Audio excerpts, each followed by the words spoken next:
Di sebuah ruas jalan yang tidak terlalu ramai di wilayah Tegal, berdiri sebuah warung makan sederhana yang sudah cukup lama dikenal oleh warga sekitar. Bangunannya tidak besar, dindingnya masih menggunakan kombinasi tembok dan papan, sementara bagian depannya hanya dilengkapi beberapa meja panjang, kursi plastik, dan sebuah papan nama yang mulai kusam dimakan usia.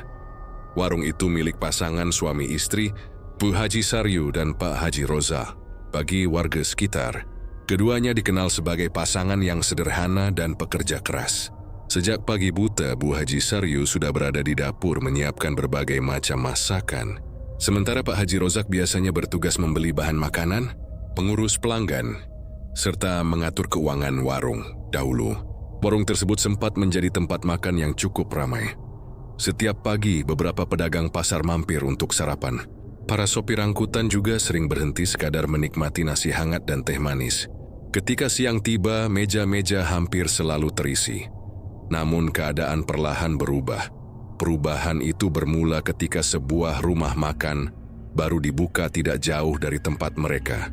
Bangunannya jauh lebih besar. Tempatnya lebih bersih dan terlihat modern. Pilihan menunya juga lebih banyak. Harga yang ditawarkan bahkan hampir sama dengan harga di warung milik Bu Haji Saryu. Awalnya, mereka tidak terlalu mengkhawatirkannya, tetapi hari demi hari, jumlah pelanggan terus berkurang. Meja yang biasanya penuh mulai banyak yang kosong. Dapur yang sebelumnya sibuk memasak dalam jumlah besar, kini lebih sering menghasilkan makanan yang tersisa. Nasi yang tidak habis harus dibuang, sayur yang tidak terjual terpaksa diberikan kepada tetangga, lauk pauk yang seharusnya menjadi pemasukan justru berubah menjadi kerugian. Masalah semakin berat ketika harga bahan makanan naik, utang kepada pemasok mulai menumpuk. Sementara itu, biaya listrik, sewa tempat, kebutuhan rumah tangga, dan gaji beberapa karyawan tetap harus dibayar. Pak Haji Rozak berusaha mempertahankan warung tersebut dengan segala cara, isi mengurangi sebagai liwan, membeli bahan makanan dalam jumlah lebih sedikit. Bahkan beberapa menu yang kurang diminati mulai dihilangkan. Namun semua usaha itu seperti tidak memberikan hasil. Setiap malam setelah warung tutup, suasana menjadi sangat berbeda.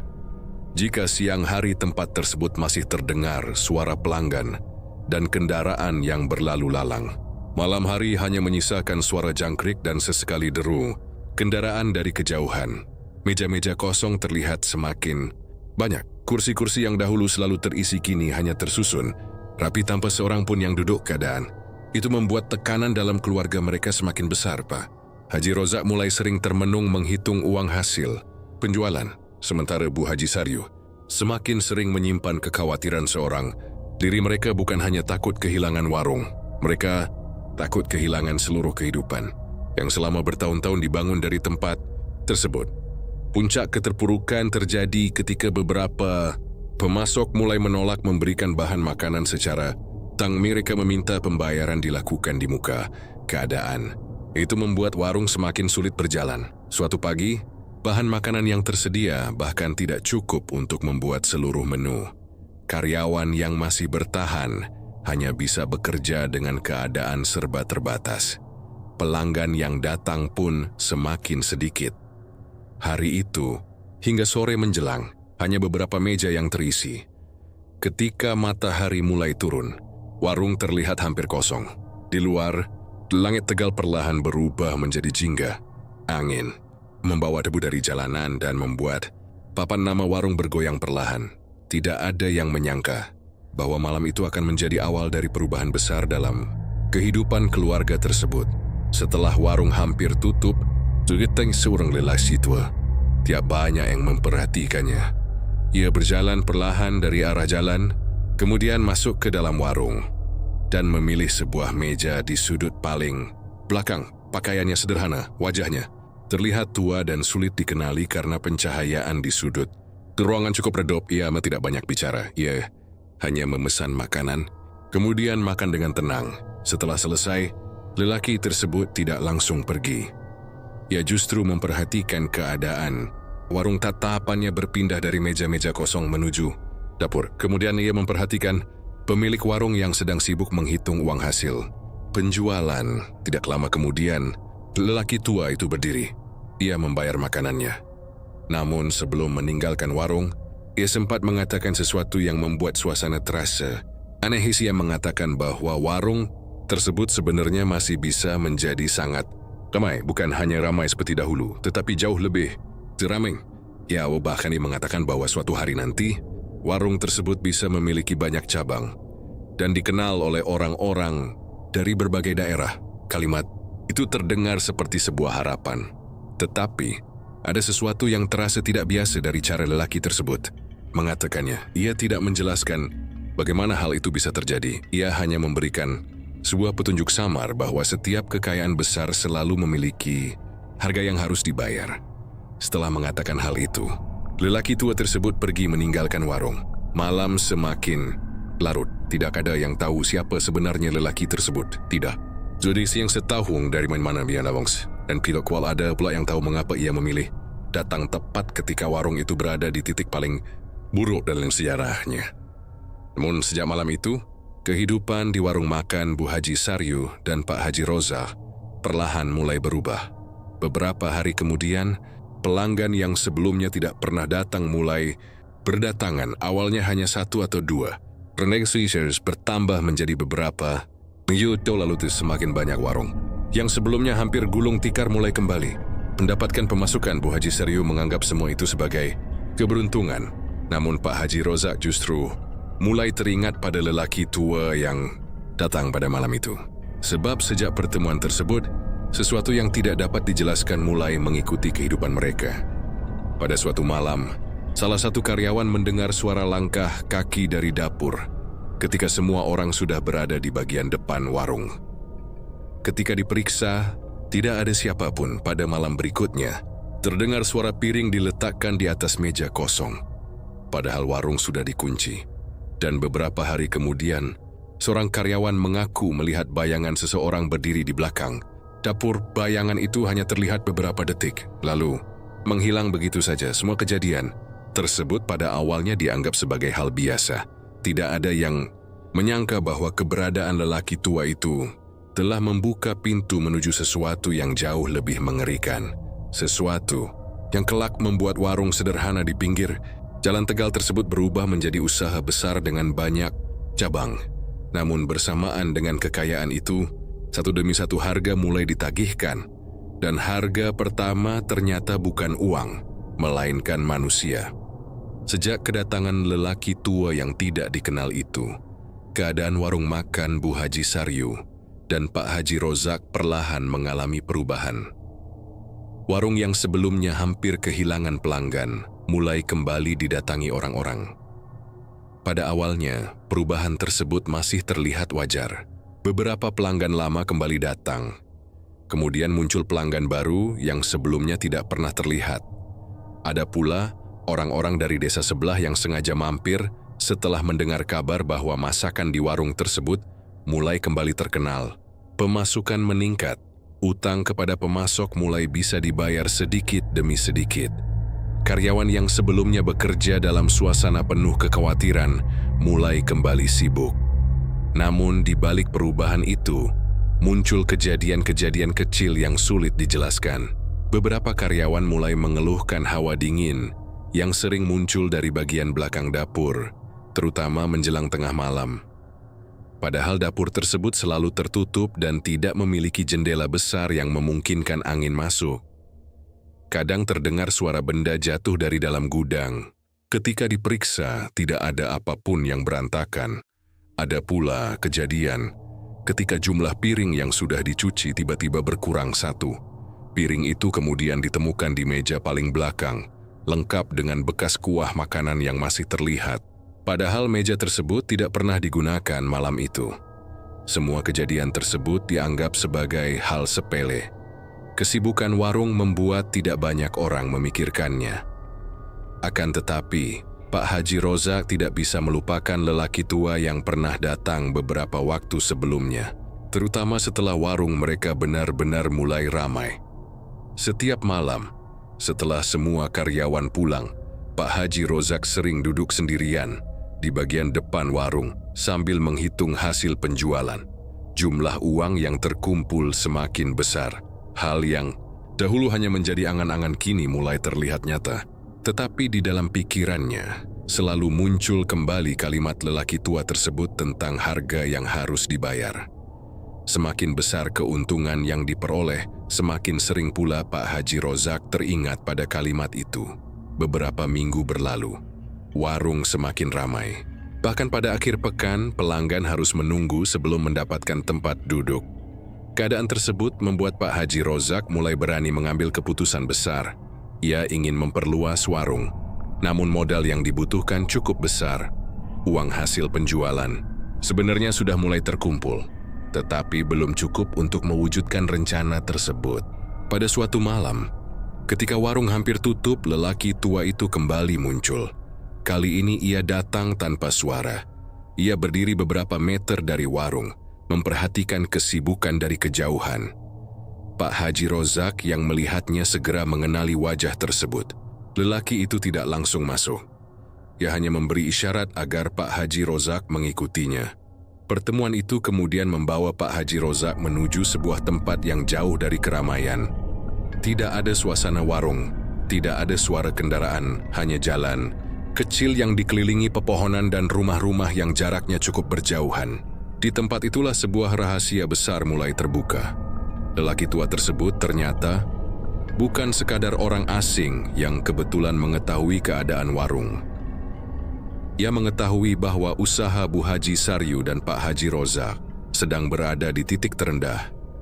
Ia juga mengetahui bahwa setelah kedatangannya, warung tersebut mengalami perubahan. Namun yang paling mengejutkan adalah pengakuannya bahwa semua itu bukan kebetulan. Ada sebuah jalan yang dapat membuat usaha mereka berkembang jauh lebih cepat. Jalan tersebut bukan jalan biasa. Jalan itu berhubungan dengan sebuah perjanjian lama yang selama bertahun-tahun dipercaya oleh sebagian orang sebagai cara mendapatkan kekayaan secara instan. Pak Haji Rozak mendengar semuanya dengan perasaan tidak percaya. Ia tidak langsung menerima. Tetapi lelaki tua tersebut terus memberikan gambaran mengenai masa depan. Warung kecil akan menjadi rumah makan besar. Rumah makan akan memiliki cabang. Nama mereka akan dikenal. Uang akan datang dari berbagai arah. Kehidupan yang selama ini sulit akan berubah menjadi kehidupan penuh kemewahan. Namun semua itu memiliki konsekuensi. Tidak ada kekayaan yang diperoleh melalui jalan tersebut secara cuma-cuma. Ada sesuatu yang harus diberikan sebagai gantinya. Dan sesuatu itu bukan benda, bukan uang, melainkan nyawa manusia. Pak Haji Rozak langsung menyadari maksud pembicaraan tersebut. Ia menolak. Ia tidak sanggup membayangkan harus mengorbankan manusia demi kekayaan. Tetapi lelaki tua itu tidak memaksanya. Ia hanya mengatakan bahwa keputusan tetap berada di tangan Pak Haji Rozak. Sejak pertemuan tersebut, Pak Haji Rozak mulai berubah. Ia menjadi lebih pendiam, sering termenung. Bahkan beberapa kali terlihat gelisah ketika sedang berbicara dengan istrinya. Bu Haji Saryu mulai menyadari perubahan tersebut, tetapi tidak mengetahui penyebabnya. Sementara itu, keadaan warung semakin luar biasa. Pelanggan terus berdatangan. Pesanan meningkat berkali-kali lipat. Warung yang dahulu hampir tutup kini harus menambah meja hingga ke bagian halaman. Beberapa orang bahkan rela menunggu cukup lama hanya untuk mendapatkan makanan. Keuntungan meningkat dengan cepat. Keadaan itu membuat keraguan Pak Haji Rozak perlahan berubah menjadi godaan. Ia mulai membayangkan kehidupan yang lebih baik, rumah yang lebih besar, kendaraan baru, warung yang memiliki cabang di berbagai tempat. Semua bayangan tersebut membuat rasa takutnya perlahan terkalahkan oleh keinginan untuk mendapatkan lebih banyak. Beberapa waktu kemudian, Pak Haji Rozak kembali menemui lelaki tua itu. Kali ini bukan karena dipanggil, ia datang atas keinginannya sendiri. Pertemuan tersebut berlangsung lebih lama. Tidak ada seorang pun yang mengetahui pembicaraan mereka. Namun sejak malam itu, perilaku Pak Haji Rozak benar-benar berubah. Ia mulai melakukan beberapa ritual yang tidak pernah diketahui istrinya. Semua dilakukan secara diam-diam. Pada malam tertentu, ketika warung sudah tutup, ia pergi meninggalkan rumah. Ia kembali menjelang dini hari dengan wajah pucat dan pakaian yang terlihat kotor. Tidak ada penjelasan yang diberikan. Dan sejak malam pertama ritual itu dilakukan, warung tersebut mengalami perubahan yang jauh lebih drastis. Pelanggan datang dalam jumlah yang tidak masuk akal. Bukan hanya warga sekitar, orang-orang dari daerah lain mulai berdatangan. Pesanan makanan seakan tidak pernah berhenti. Uang masuk begitu cepat sehingga mereka tidak lagi sempat menghitungnya satu persatu. Bu Haji Saryu menganggap semua itu sebagai rezeki yang akhirnya datang setelah bertahun-tahun berjuang. Tetapi di balik dapur, sesuatu yang mengerikan mulai terjadi. Seorang karyawan bernama Darto mulai sering mengeluh merasa diikuti. Ia beberapa kali mengatakan bahwa setiap kali bekerja sendirian di malam hari, ada suara seseorang memanggil namanya dari arah gudang. Tidak ada seorang pun yang mempercayainya. Sampai pada suatu malam, Darto tidak pulang. Ia terakhir terlihat sedang membereskan meja setelah warung tutup. Pagi harinya, barang-barangnya masih berada di tempat kerja. Sandalnya bahkan masih tersimpan di bawah meja. Namun orangnya tidak ditemukan. Warga sekitar membantu mencari ke berbagai tempat. Tidak ada hasil. Hari berganti hari, Darto tetap tidak ditemukan. Pak Haji Rozak hanya diam ketika mendengar kabar tersebut. Wajahnya terlihat pucat, sementara Bu Haji Saryu mulai merasa ada sesuatu yang salah. Ia belum mengetahui rahasia suaminya. Tetapi nalurinya mulai mengatakan bahwa hilangnya Darto bukanlah sebuah kebetulan. Malam itu, ketika seluruh warung sudah sepi, Bu Haji Saryu mendengar suara langkah kaki dari arah dapur. Langkah tersebut terdengar perlahan, 1, 2, 3, kemudian berhenti tepat di belakangnya. Ketika ia berbalik, tidak ada siapa-siapa. Namun di lantai dapur terdapat jejak kaki basah yang mengarah menuju gudang. Jejak itu berhenti tepat di depan pintu. Dan dari balik pintu yang terkunci tersebut, terdengar suara ketukan. 3 kali, tok dot tok dot tok. Sejak malam itu, warung makan Bu Haji Saryu dan Pak Haji Rozak tidak lagi sekadar menjadi tempat mencari nafkah. Sesuatu telah masuk ke dalam kehidupan mereka. Sesuatu yang tidak akan pergi hanya karena mereka ingin menghentikannya. Dan hilangnya Darto ternyata baru menjadi awal. Sebab, perjanjian yang telah dimulai Pak Haji Rozak menuntut lebih banyak korban. Hilangnya Darto menjadi pembicaraan yang tidak pernah benar-benar selesai di antara para karyawan warung makan Bu Haji Saryu dan Pak Haji Rozak. Tidak ada yang mengetahui kemana lelaki itu pergi. Pihak keluarga sudah mencari ke berbagai tempat. Warga sekitar ikut membantu. Beberapa lokasi yang dianggap mungkin menjadi tempat Darto pergi juga sudah didatangi. Namun hasilnya selalu sama. Tidak ada Darto, tidak ada kabar, tidak ada petunjuk. Yang tersisa hanya barang-barang miliknya yang masih berada di tempat kerja. Sejak saat itu suasana warung berubah. Para karyawan yang sebelumnya bekerja hingga larut malam mulai merasa tidak nyaman. Mereka selalu berusaha bekerja bersama-sama. Tidak ada yang mau berada sendirian di dapur, gudang, ataupun halaman belakang. Terlebih lagi beberapa hari setelah Darto menghilang, kejadian aneh semakin sering terjadi. Pintu gudang yang sudah dikunci berkali-kali ditemukan terbuka pada pagi hari. Peralatan dapur berpindah tempat tanpa diketahui siapa yang memindahkannya. Beberapa karyawan mengaku mendengar suara seseorang berjalan di lorong belakang ketika warung sudah kosong. Yang paling membuat mereka ketakutan adalah suara seorang lelaki yang kadang terdengar memanggil dari dapur. Suara itu terdengar sangat mirip dengan suara Darto, padahal semua orang tahu bahwa Darto sudah tidak ada. Bu Haji Saryu mulai merasa bahwa kejadian tersebut bukan sesuatu yang bisa dianggap sepele. Ia beberapa kali mencoba menanyakan keadaan kepada suaminya. Namun Pak Haji Rozak selalu menghindar.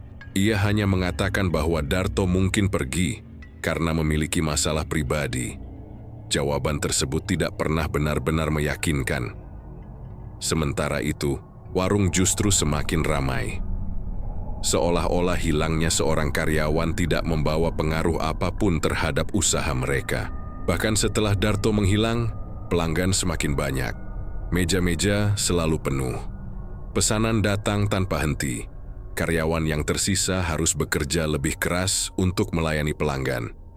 Dalam waktu singkat, keuntungan mereka meningkat jauh melebihi masa-masa terbaik sebelum warung hampir bangkrut. Pak Haji Rozak mulai melihat kesempatan besar. Ia memperbesar bangunan, menambah meja, membeli peralatan dapur baru, bahkan mulai mencari lokasi untuk membuka cabang pertama. Semua keputusan tersebut membuat kehidupan keluarga mereka berubah. Rumah yang dahulu sederhana mulai direnovasi. Kendaraan lama diganti dengan kendaraan yang lebih bagus. Kebutuhan sehari-hari tidak lagi menjadi masalah. Namun semakin banyak kekayaan yang mereka dapatkan, semakin sering pula kejadian buruk terjadi kepada orang-orang yang bekerja untuk mereka. Beberapa bulan setelah hilangnya Darto, seorang karyawan bernama Joko mengalami kecelakaan ketika pulang kerja. Kecelakaan itu terjadi di jalan yang sebenarnya tidak terlalu ramai.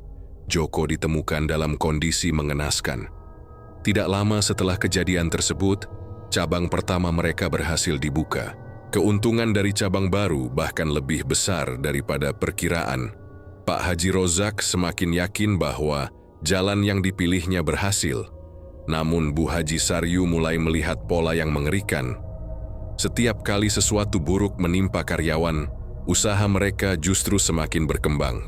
Kecurigaan tersebut semakin kuat ketika seorang karyawan lain tiba-tiba jatuh sakit. Namanya Wawan. Sebelumnya Wawan adalah pemuda yang sehat dan jarang mengeluh.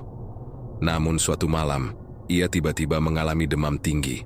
Tubuhnya menggigil, matanya terus menatap ke arah sudut ruangan seperti melihat sesuatu yang tidak terlihat oleh orang lain. Beberapa kali ia menyebut nama Darto. Ia mengatakan bahwa Darto datang menemuinya.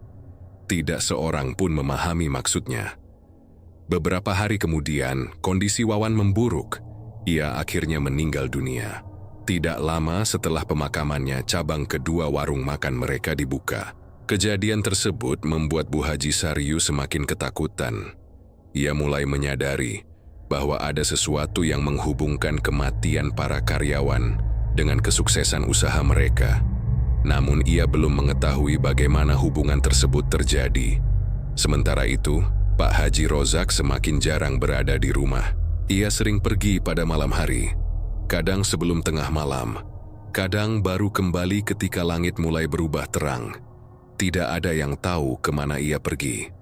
Ia juga mulai menyimpan benda-benda tertentu di sebuah ruangan yang selalu dikunci. Bu Haji Saryu pernah mencoba membuka ruangan tersebut, namun suaminya langsung melarang. Sejak saat itu, hubungan keduanya mulai berubah. Tidak ada lagi percakapan panjang seperti dahulu. Mereka hanya membicarakan pekerjaan dan keuangan. Di luar rumah, orang-orang melihat mereka sebagai pasangan yang sedang menikmati keberhasilan. Tetapi di dalam rumah, ketakutan perlahan mulai menguasai kehidupan mereka. Beberapa tahun berlalu, warung makan tersebut berkembang menjadi usaha yang jauh lebih besar. Cabang ketiga dibuka, kemudian cabang keempat. Nama Bu Haji Saryu dan Pak Haji Rozak semakin dikenal. Mereka mulai dianggap sebagai pengusaha sukses yang berhasil bangkit dari keterpurukan. Tidak ada yang mengetahui bagaimana semua itu terjadi. Tidak ada yang tahu tentang lelaki tua. Tidak ada yang tahu tentang ritual. Dan tidak ada yang mengetahui bahwa beberapa orang yang bekerja untuk mereka telah menjadi korban. Hanya para karyawan lama yang masih menyimpan cerita. Mereka mulai saling berbisik bahwa warung tersebut memiliki sesuatu yang tidak biasa. Ada yang mengatakan pernah melihat sosok hitam berdiri di dapur. Ada yang mengaku melihat seorang lelaki dengan pakaian kerja lama berjalan di antara meja pelanggan. Ada pula yang pernah mendengar suara tangisan dari gudang pada tengah malam. Namun karena tidak ada bukti, semua cerita tersebut hanya dianggap sebagai rumor. Sampai suatu malam, seorang karyawan baru bernama Rian mengalami kejadian yang membuat semuanya berubah. Rian bekerja di salah satu cabang yang baru dibuka. Pada malam itu, ia mendapat tugas membersihkan bagian belakang bangunan. Ketika sedang membereskan barang, ia menemukan sebuah pintu kecil yang tertutup rapat. Pintu tersebut berbeda dari pintu ruangan lainnya. Tidak ada tanda bahwa ruangan itu digunakan untuk menyimpan bahan makanan. Rian mencoba membukanya. Pintu ternyata tidak terkunci. Di dalamnya terdapat sebuah ruangan sempit yang penuh dengan benda-benda lama. Ada beberapa kotak kayu, ada dokumen, dan ada sebuah buku besar yang terlihat sangat tua. Rian membuka buku tersebut. Awalnya ia mengira buku itu hanya berisi catatan keuangan. Namun setelah beberapa halaman dibuka, wajahnya berubah. Di dalam buku tersebut terdapat daftar nama-nama karyawan, tanggal mereka mulai bekerja, tanggal mereka meninggal atau menghilang, dan di samping beberapa nama terdapat tanda tertentu yang membuat bulu kuduknya berdiri. Rian terus membaca. Semakin banyak halaman dibuka, semakin jelas bahwa buku tersebut telah dibuat bertahun-tahun. Nama Darto ada di sana.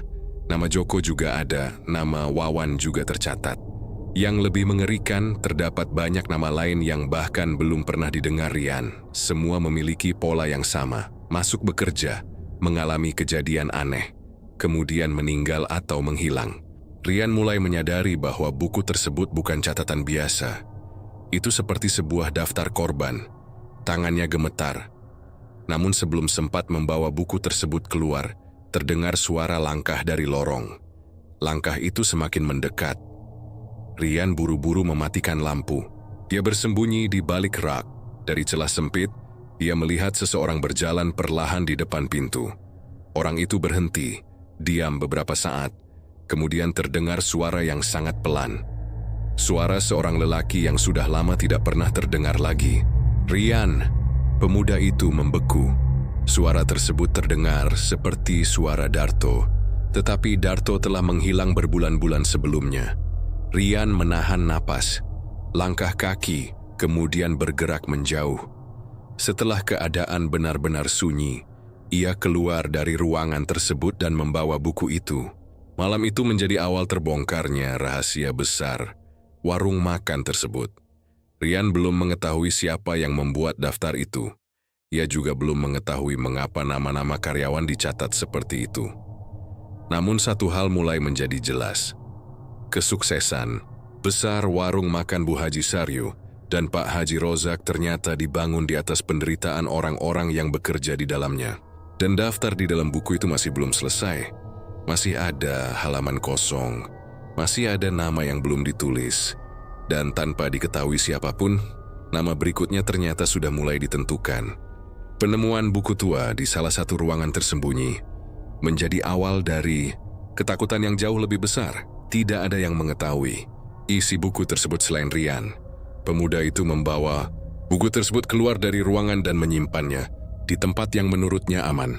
Namun sejak malam itu, ketenangan dalam dirinya mulai menghilang. Setiap kali membuka kembali halaman-halamannya, Rian menemukan sesuatu yang membuat pikirannya semakin kacau. Nama-nama yang tertulis di sana bukan hanya milik karyawan yang sudah meninggal. Beberapa nama adalah orang-orang yang masih bekerja. Ada nama karyawan yang baru. Beberapa bulan bergabung, ada pula nama karyawan lama yang sampai sekarang masih terlihat bekerja di cabang utama. Yang paling mengerikan, di bagian akhir buku terdapat beberapa halaman kosong. Namun di antara halaman kosong itu sudah terdapat garis-garis tipis seperti bekas tulisan yang sengaja dihapus. Rian mulai memahami bahwa buku tersebut bukan sekadar catatan masa lalu. Buku itu seperti sebuah daftar yang terus diperbarui. Setiap kali seseorang menjadi korban, sebuah nama akan dicatat. Dan ketika sebuah nama sudah tercatat, sesuatu buruk akan mengikuti orang tersebut. Sejak penemuan itu, Rian mulai memperhatikan keadaan di sekelilingnya. Ya, melihat bahwa beberapa karyawan yang namanya tercantum dalam buku mulai mengalami kejadian aneh. Ada yang tiba-tiba sering sakit, ada yang mengaku mendengar suara orang memanggil dari dapur, ada yang merasa selalu melihat sosok berdiri di belakangnya ketika bekerja malam. Bahkan seorang karyawan perempuan bernama Mira pernah ditemukan menangis sendirian di gudang. Ia mengatakan melihat seorang lelaki berdiri di antara tumpukan bahan makanan. Ketika diperhatikan lebih dekat, lelaki tersebut memiliki pakaian seperti seragam karyawan lama. Wajahnya, pucat, tubuhnya diam tanpa bergerak. Kemudian sosok itu perlahan mengangkat tangannya dan menunjuk ke arah sebuah pintu. Saat pintu tersebut dibuka, tidak ada siapa-siapa, tetapi di lantai ditemukan bekas jejak kaki basah. Jejak itu berakhir tepat di depan dinding. Tidak ada jalan keluar. Kejadian tersebut membuat sebagian karyawan mulai berpikir untuk mengundurkan diri, dan namun pemilik warung justru memberikan gaji yang lebih tinggi, bonus ditambah, jam kerja dibuat lebih fleksibel. Semua dilakukan agar karyawan tetap berwamahan. Bagi sebagian orang, uang membuat mereka mengabaikan rasa takut. Mereka menganggap cerita tentang hantu hanya sebagai kabar yang dibesar-besarkan. Padahal di balik semua itu, keadaan sebenarnya jauh lebih mengerikan. Cabang warung makan terus bertambah, bangunan baru dibeli. Nama Bu Haji Saryu dan Pak Haji Rozak semakin terkenal. Orang-orang dari berbagai daerah mulai mengenal makanan mereka. Bahkan beberapa orang datang hanya karena penasaran dengan warung yang selalu penuh pelanggan tersebut. Tidak ada yang menyadari bahwa semakin besar usaha mereka, semakin banyak pula nama yang muncul dalam daftar Pak Haji Rozak. Semakin menikmati kekayaan yang diperolehnya. Ia membeli rumah besar, mengganti kendaraan, membuka cabang baru. Ia bahkan mulai membicarakan rencana membangun rumah makan terbesar di wilayah tersebut. Namun semakin tinggi kesuksesan yang dicapai, semakin buruk pula perubahan yang terjadi dalam dirinya. Ia menjadi lebih dingin, lebih mudah marah, dan semakin jarang berbicara dengan istrinya. Bu Haji Saryu sendiri mulai hidup dalam ketakutan. Ia sering terbangun pada tengah malam karena mendengar suara langkah kaki di dalam rumah. Beberapa kali ia menemukan pintu dapur terbuka meskipun sebelum tidur sudah dikunci. Suatu malam, ia mendengar suara piring pecah. Ketika turun ke bawah, Dirisman sees beberapa piring berserakan. Di antara pecahan tersebut terdapat sebuah benda kecil berwarna gelap yang tidak pernah ia lihat sebelumnya. Benda itu terasa sangat dingin ketika disentuh. Bu Haji Saryu langsung meletakkannya kembali. Sejak saat itu, ia mulai menyadari bahwa sesuatu telah berubah. Di dalam rumah mereka, suaminya bukan lagi orang yang sama seperti dahulu. Dan warung yang mereka bangun bersama bukan lagi sekadar tempat mencari rezeki. Ada sesuatu yang mengikuti kesuksesan tersebut. Sementara itu, Rian semakin berani menyelidiki isi buku. Ia mencoba mencari tahu nama-nama yang tertulis di sana. Ia mendatangi beberapa keluarga mantan karyawan. Dari mereka, Rian menemukan cerita yang hampir sama. Sebelum meninggal atau menghilang, para korban biasanya mengalami mimpi buruk. Mereka merasa seperti sedang diawasi. Mereka mendengar suara orang memanggil namanya. Dan beberapa di antara mereka mengaku melihat sosok lelaki tua yang sama, lelaki tua yang dahulu pernah muncul ketika warung Bu Haji Saryu dan Pak Haji Rozak hampir bangkrut. Rian mulai menyadari bahwa lelaki tersebut mungkin adalah bagian penting dari semua kejadian, tapi ia belum mengetahui siapa sebenarnya lelaki itu. Ia kemudian kembali membuka buku tersebut. Di halaman paling belakang, ia menemukan sebuah tulisan yang berbeda dari catatan lainnya. Tulisan itu lebih tua, hampir seperti ditulis dengan tangan yang sudah sangat lelah. Tidak ada nama, hanya sebuah kalimat pendek yang menjelaskan bahwa kekayaan akan terus mengalir selama perjanjian tetap dipenuhi. Tetapi, dunia jika tumbal berhenti diberikan, semua yang telah diperoleh akan mulai menagih kembali. Rian merasa tubuhnya dingin. Ia mulai memahami alasan mengapa para karyawan terus menjadi korban. Mereka bukan korban kecelakaan biasa, mereka bukan korban penyakit biasa, mereka adalah bagian dari perjanjian yang tidak pernah diketahui oleh siapapun. Malam berikutnya, Rian berencana membawa buku tersebut kepada seseorang yang dianggap memahami kejadian gaib. Namun, sebelum rencana itu terlaksana, sesuatu terjadi. Rian tidak masuk kerja. Pagi hari, ponselnya tidak dapat dihubungi.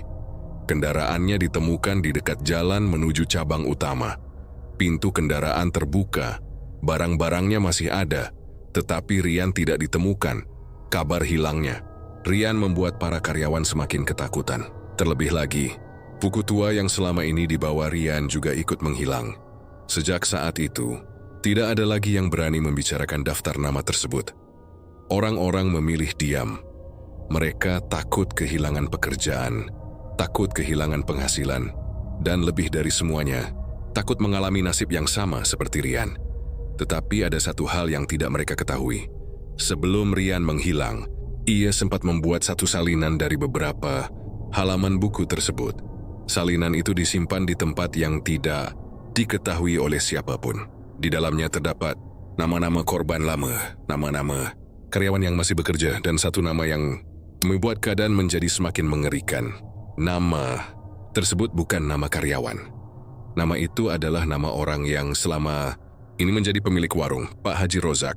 Di samping namanya terdapat tanda yang berbeda. Tanda tersebut tidak menunjukkan bahwa ia akan menjadi korban. Tanda itu menunjukkan sesuatu yang jauh lebih mengerikan, bahwa perjanjian yang selama ini dijalankannya ternyata belum selesai.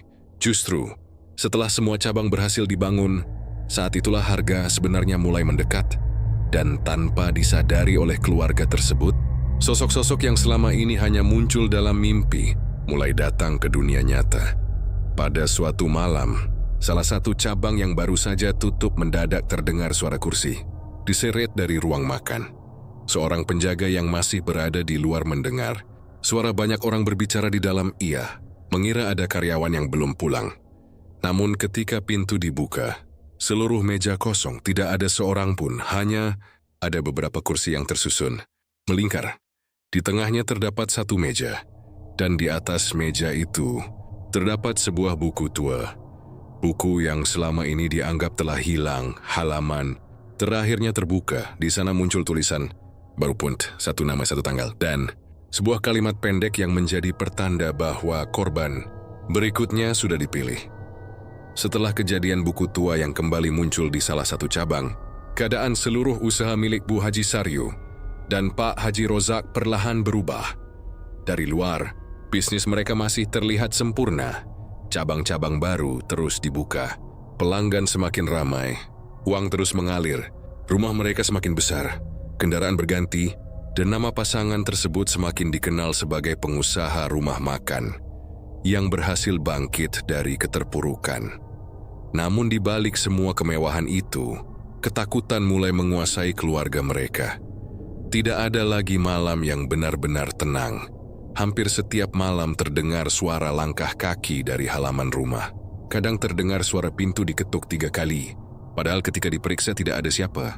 Pun beberapa kali Bu Haji Saryu melihat bayangan orang berdiri di ujung lorong. Bayangan itu selalu muncul dengan bentuk yang sama, seorang lelaki berpakaian seperti karyawan. Lama kepalanya sedikit menunduk, wajahnya tidak pernah terlihat jelas. Setiap kali lampu dinyalakan, sosok tersebut menghilang. Awalnya Bu Haji Saryu mengira semua itu hanya akibat kelelahan. Tetapi semakin lama, kejadian tersebut semakin sering. Bahkan, suara-suara yang dahulu hanya terdengar di warung mulai terdengar di dalam rumah. Suara piring diletakkan, suara kursi digeser, suara orang berjalan dari dapur menuju ruang makan, padahal rumah itu selalu terkunci. Pak Haji Rozak semakin gelisah. Ia mulai menyadari bahwa perjanjian yang dahulu dianggap sebagai jalan keluar dari keterpurukan ternyata telah berubah menjadi sesuatu yang tidak bisa dikendalikan. Namun, yang paling membuatnya takut bukanlah kemunculan sosok-sosok tersebut, melainkan kenyataan bahwa daftar tumbal masih terus bertambah.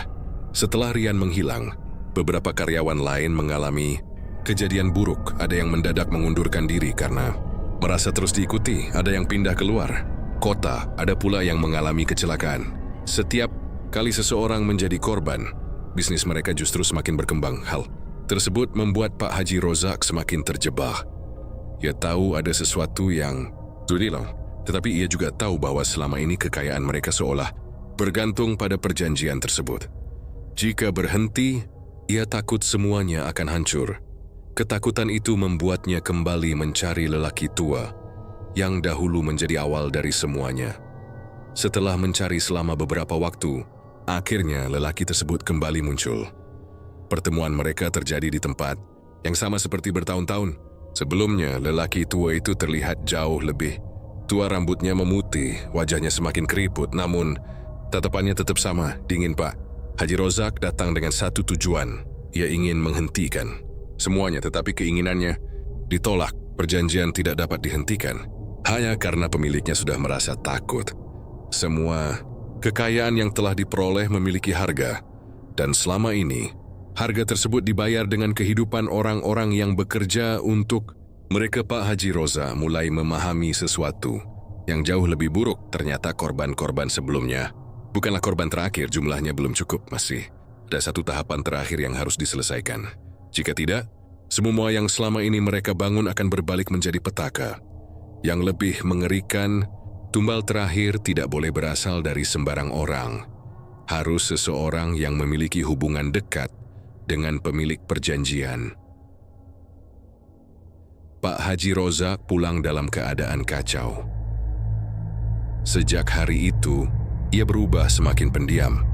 Ia tidak lagi menikmati rumah besar, kendaraan mewah, ataupun cabang-cabang usaha yang dimilikinya. Semua kekayaan tersebut justru terlihat seperti jerat bu. Haji Saryu mulai memperhatikan perubahan suaminya. Ia akhirnya memaksa Pak Haji Rozak menjelaskan bahwa yang sebenarnya terjadi untuk pertama kalinya. Rahasia yang selama bertahun-tahun disimpan akhirnya terbuka. Bu Haji Saryu mengetahui bahwa keberhasilan mereka bukanlah hasil kerja keras semata. Ada perjanjian yang dilakukan secara diam-diam, ada ritual, ada tumbal, dan beberapa karyawan yang selama ini dianggap meninggal karena kecelakaan atau penyakit ternyata menjadi bagian dari perjanjian tersebut. Kenyataan itu membuat Bu Haji Saryu terpukul. Ia teringat wajah para karyawan yang pernah bekerja bersama mereka. Orang-orang yang setiap pagi membantu membuka warung. Orang-orang yang ikut bekerja ketika mereka masih berada dalam keterpurukan. Sebagian dari mereka bahkan pernah dianggap seperti keluarga sendiri. Kini baru diketahui bahwa kehidupan mereka telah menjadi harga dari kekayaan yang diperoleh. Bu Haji Saryu meminta suaminya menghentikan semuanya, dan namun Pak Haji Rozak mengatakan bahwa semuanya sudah terlambat. Ia pernah mencoba berhenti, tetapi setelah itu, kejadian-kejadian aneh semakin parah. Salah satu cabang tiba-tiba terbakar. Pelanggan mengalami kejadian aneh. Beberapa karyawan melihat sosok-sosok yang sudah meninggal. Bahkan, uang dan dokumen penting mulai hilang tanpa sebab. Semua seperti sebuah peringatan. Malam itu, pasangan tersebut bertengkar hebat. Bu Haji Saryu menolak melanjutkan perjanjian. Pak Haji Rozak berada dalam keadaan terdesak. Ia tidak tahu bagaimana harus menyelamatkan keluarganya. Di luar rumah, suara angin terdengar semakin kuat. Pohon-pohon bergerak tertiup angin. Kemudian terdengar ketukan dari pintu depan 3 kali. Tok, tok, tok. Keduanya terdiam. Tidak ada seorang pun yang dijadwalkan datang malam itu. Ketukan kembali terdengar, kali ini lebih keras. Bu Haji Saryu mendekati pintu, tetapi suaminya melarang. Mereka hanya berdiri diam. Beberapa detik kemudian, suara dari luar terdengar. Suara seorang singa lelaki sangat pelan namun jelas. Suara itu menyebut nama Pak Haji Rozak. Tidak ada jawaban. Suara tersebut kembali memanggil. Kemudian terdengar suara lain dari arah belakang rumah. Seolah-olah ada seseorang yang juga memanggil dari dapur. Pak Haji Rozak mulai panik. Dia menyadari bahwa bukan hanya satu sosok yang datang. Mereka datang bersama. Mereka adalah orang-orang yang selama ini telah menjadi korban. Sejak malam itu, gangguan semakin parah. Di beberapa cabang, karyawan melaporkan melihat sosok-sosok aneh. Pelanggan mulai merasa tidak nyaman. Beberapa orang bahkan mengaku melihat wajah seseorang di kaca dapur yang kemudian menghilang. Rumor tentang warung tersebut mulai menyebar. Tetapi bisnis tetap ramai. Semakin banyak orang datang, seolah-olah sesuatu sedang menarik mereka ke tempat tersebut. Bu Haji Saryu mulai meminta suaminya menutup seluruh cabang. Namun Pak Haji Rozak tidak berani. Ia takut kehilangan semuanya. Sekaligus ketika ketakutan semakin besar, ia mengambil keputusan yang justru menjadi kesalahan terakhir. Ia kembali melakukan ritual untuk meminta perlindungan. Ia berharap perjanjian tersebut dapat ditunda. Tetapi yang terjadi justru sebaliknya. Malam setelah ritual itu, daftar nama kembali muncul kali. Ini bukan di buku. Nama tersebut terlihat tertulis pada selembar kertas yang diletakkan di meja makan rumah mereka. Nama yang tertulis adalah nama seseorang yang sangat dekat dengan keluarga tersebut. Bu Haji Saryu ketika melihat nama itu, Pak Haji Rozak langsung terdiam. Seluruh tubuhnya terasa lemas. Selama bertahun-tahun ia mengira karyawanlah yang akan terus menjadi korban kini. Ia sadar bahwa perjanjian tersebut telah sampai pada tahap Zoe terakhir, dan kali ini tidak ada orang lain yang bisa menggantikan harga yang harus dibayar. Bu Haji Saryu mengetahui semuanya. Malam itu, untuk pertama kalinya, pasangan yang dahulu bersama-sama membangun warung sederhana tersebut benar-benar menyadari bahwa mereka sedang berhadapan dengan sesuatu yang tidak dapat mereka lawan dengan uang. Kekayaan yang mereka kejar selama bertahun-tahun ternyata tidak pernah memberi mereka kehidupan yang lebih baik. Sebaliknya, kekayaan itu telah membawa mereka semakin dekat kepada kehancuran. Sementara di kejauhan, dari salah satu cabang warung yang masih buka, terdengar suara kursi diseret. Kemudian suara banyak orang tertawa pelan, padahal seluruh karyawan telah pulang. Lampu dapur menyala sendiri, pintu gudang terbuka, dan di depan meja paling belakang, terlihat beberapa sosok berdiri diam. Mereka seperti sedang menunggu seseorang datang. Mereka menunggu tumbal terakhir. Malam itu, warung makan milik Bu Haji Saryu dan Pak Haji Rozak masih terlihat seperti biasanya. Lampu-lampu terang menerangi bagian depan bangunan. Meja-meja dipenuhi pelanggan. Suara sendok beradu dengan piring terdengar dari berbagai sudut. Karyawan bergerak cepat membawa pesanan dari dapur menuju meja pelanggan. Dari luar, tidak ada yang terlihat berbeda. Tidak seorang pun mengetahui bahwa malam tersebut menjadi awal dari kehancuran usaha yang selama bertahun-tahun mereka bangun. Di balik keramaian itu, Bu Haji Saryu hanya bisa berdiri dengan wajah pucat. Sejak mengetahui namanya tercatat sebagai tumbal terakhir, ia tidak lagi melihat warung tersebut sebagai sumber rezeki. Setiap sudut bangunan mengingatkannya kepada orang-orang yang telah menjadi korban. Darto Djoko Donat Wawan Rian, dan nama-nama lain yang bahkan tidak pernah diketahui keluarga mereka. Semua seperti masih berada di sana. Malam semakin larut. Pelanggan terus berdatangan. Anehnya, semakin malam, warung justru semakin ramai. Karyawan mulai kewalahan. Pesanan menumpuk. Suara kendaraan berhenti di depan warung hampir tidak pernah berhenti. Pak Haji Rozak beberapa kali mencoba meminta karyawan menghentikan penerimaan pelanggan. Namun selalu ada orang baru yang datang, seolah-olah ada sesuatu yang memaksa warung tersebut tetap buka. Sekitar tengah malam, salah seorang karyawan melihat sosok berdiri di dekat dapur.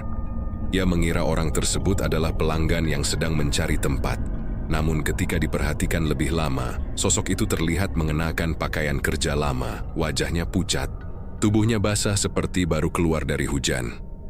Karyawan tersebut mencoba mendekat. Sosok itu perlahan berbalik. Wajahnya ternyata sangat mirip dengan Darto. Karyawan itu langsung berteriak. Beberapa orang menoleh, tetapi sosok tersebut sudah tidak ada. Yang tersisa hanya lantai basah dengan jejak kaki yang mengarah ke gudang. Kejadian tersebut membuat suasana warung mulai berubah. Beberapa pelanggan mengaku melihat sesuatu. Ada yang melihat bayangan bergerak di belakang dapur. Ada yang mendengar suara orang menangis. Ada pula yang merasa seseorang menyentuh bahunya ketika sedang makan. Namun ketika mereka menoleh, tidak ada siapapun. Lampu warung tiba-tiba berkedip. Sekali puntat, dua kali. Kemudian seluruh lampu mati. Kegelapan menyelimuti ruangan. Pelanggan mulai panik. Karyawan menyalakan senter dari ponsel. Dalam cahaya yang sangat terbatas, beberapa orang melihat sesuatu yang membuat mereka membeku. Di antara meja-meja makan berdiri beberapa sosok manusia. Mereka diam, tidak bergerak. Pakaian mereka terlihat seperti pakaian karyawan, namun wajah mereka pucat dan tatapan mereka kosong. Beberapa orang mengenali salah satu sosok tersebut. Itu adalah Darto. Di sebelahnya terlihat sosok Joko. Kemudian Wawan, dan beberapa orang lain yang selama ini hanya dikenal melalui cerita. Mereka berdiri menghadap ke arah meja paling depan, ke arah tempat Pak Haji Rozak berada. Beberapa detik kemudian, lampu kembali menyala. Seluruh sosok tersebut menghilang. Pelanggan langsung berhamburan keluar. Karyawan ikut meninggalkan tempat tersebut. Dalam waktu singkat, warung yang sebelumnya penuh berubah menjadi hampir kosong. Hanya tersisa Bu Haji Saryu dan Pak Haji Roza. Namun keduanya tahu bahwa sesuatu masih berada di dalam bangunan. Dari arah dapur terdengar suara benda jatuh, kemudian suara langkah kaki. Banyak langkah kaki, seolah-olah puluhan orang sedang berjalan menuju ruang makan. Pak Haji Rozak mencoba membuka pintu depan. Pintu tidak bergerak. Ia mencoba sekali lagi, tetap tidak terbuka. Jendela juga tidak bisa dibuka. Warung seperti terkunci dari luar. Bu Haji Saryu mulai menangis. Ia menyadari bahwa malam tersebut bukan malam biasa. Mereka sedang ditagih. Satu persatu suara mulai terdengar. Ada suara tangisan, ada suara orang mengeluh, ada suara seseorang memanggil nama mereka. Kemudian terdengar suara yang paling jelas. Suara Darto. Suara itu berasal dari dapur. Pak Haji Rozak berjalan perlahan menuju sumber suara. Di atas meja dapur terdapat buku tua yang selama ini dianggap hilang. Buku tersebut terbuka sendiri. Halaman-halamannya bergerak tertiup angin yang tidak diketahui asalnya. Kemudian berhenti pada halaman terakhir. Nama Bu Haji Saryu masih tertulis di sana. Namun di bawahnya muncul tulisan baru. Nama Pak Haji Roza. Keduanya kini tercatat. Tidak ada lagi orang lain yang bisa dijadikan pengganti. Pak Haji Roza akhirnya memahami kesalahan terbesar dalam hidupnya. Ia mengira tumbal dapat terus diberikan dari kalangan karyawan. Ia mengira kekayaan dapat dipertahankan selamanya. Namun perjanjian tersebut ternyata sejak awal memiliki akhir. Dan akhir itu adalah pemiliknya sendiri. Tiba-tiba terdengar suara ketukan dari seluruh bagian bangunan. Tok, tok, tok dari pintu depan. Dari jendela, dari dinding, dari pintu gudang. Suara ketukan terdengar bersamaan. Kemudian muncul suara langkah kaki dari lantai atas. Padahal bangunan tersebut tidak memiliki lantai 2. Bu Haji Saryu berusaha mendekati suaminya. Tetapi sebelum sempat mengatakan apapun, pintu dapur terbuka dengan sendirinya. Angin dingin berembus keluar. Di balik pintu terlihat lorong gelap yang seharusnya tidak pernah ada. Di ujung lorong berdiri banyak sosok. Mereka adalah orang-orang yang telah menjadi korban. Tidak ada yang berbicara. Mereka hanya berdiri dan menatap. Pak Haji Rozak mundur beberapa langkah. Kemudian salah satu sosok mengangkat tangannya, menunjuk ke arah mereka. Dalam sekejap seluruh lampu kembali mati. Terdengar suara jeritan dari dalam bangunan. Setelah itu, api muncul dari bagian dapur. Awalnya hanya kecil. Namun dalam hitungan detik, kobaran api menyebar ke dinding dan langit-langit. Bu Haji Saryu berusaha mencari jalan keluar. Pak Haji Rozak juga mencoba membuka pintu. Tetapi semuanya sudah terlambat. Api semakin besar, asap memenuhi ruangan. Dari luar, beberapa warga mulai berdatangan setelah melihat kobaran api. Mereka mencoba membantu, namun api terlalu besar. Suara pecahan kaca terdengar berkali-kali. Atap bangunan mulai runtuh. Warung makan yang selama bertahun-tahun menjadi sumber kekayaan akhirnya berubah menjadi lautan api. Menjelang dini hari, api berhasil dipadamkan. Bangunan tersebut tinggal menyisakan puing-puing. Di antara reruntuhan, ditemukan tubuh Pak Haji Rozak. Ia tidak berhasil menyelamatkan diri. Sementara Bu Haji Saryu ditemukan dalam keadaan kritis dan segera dibawa untuk mendapatkan pertolongan. Namun setelah kejadian itu, ia tidak pernah lagi menjadi orang yang sama. Ia sering terdiam selama berjam-jam. Kadang berbicara sendiri, kadang menyebut nama-nama karyawan yang telah meninggal. Dan setiap kali mendengar suara piring beradu, ia selalu menutup telinga sambil menangis. Tidak lama setelah kebakaran, seluruh cabang usaha mereka mulai mengalami masalah. Satu persatu tutup. Ada yang kehilangan pelanggan. Ada yang mengalami kebakaran kecil. Ada pula yang pemilik sewanya menolak memperpanjang kontrak. Dalam waktu singkat, kerajaan usaha yang dibangun selama bertahun-tahun runtuh. Tidak ada lagi rumah makan besar. Tidak ada lagi kendaraan mewah. Tidak ada lagi kehidupan penuh kemewahan. Yang tersisa hanya nama yang kemudian menjadi bahan cerita warga. Namun, kisah tersebut tidak berhenti di sana.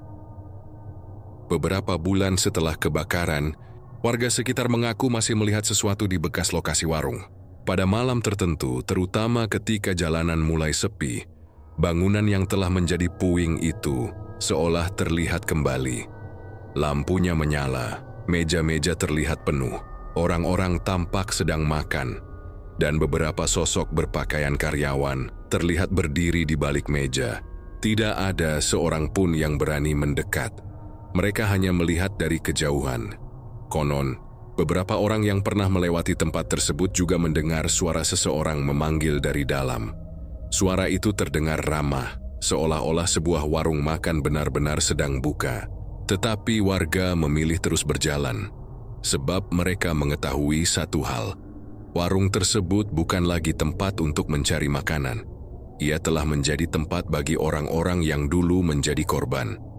Dan mereka masih menunggu orang berikutnya yang datang tanpa mengetahui harga yang harus dibayar. Kisah Bu Haji Saryu dan Pak Haji Rozak akhirnya menjadi peringatan bagi banyak orang.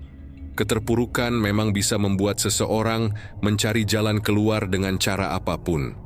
Tetapi ketika keserakahan membuat manusia menghalalkan segala cara, keberhasilan yang terlihat indah dari luar bisa menyimpan kehancuran di dalamnya. Warung itu pernah menjadi simbol kesuksesan. Kini hanya tersisa cerita tentang sebuah pasangan yang pernah memiliki segalanya, namun kehilangan semuanya karena memilih jalan yang seharusnya tidak pernah mereka tempuh. Dan setiap kali malam, tiba di bekas lokasi tersebut, sebagian warga masih percaya bahwa suara piring dan sendok yang beradu bukanlah suara angin. Itu adalah suara mereka yang pernah bekerja di sana. Suara orang-orang yang menjadi tumbal. Suara yang seolah mengingatkan bahwa tidak ada kekayaan yang benar-benar gratis.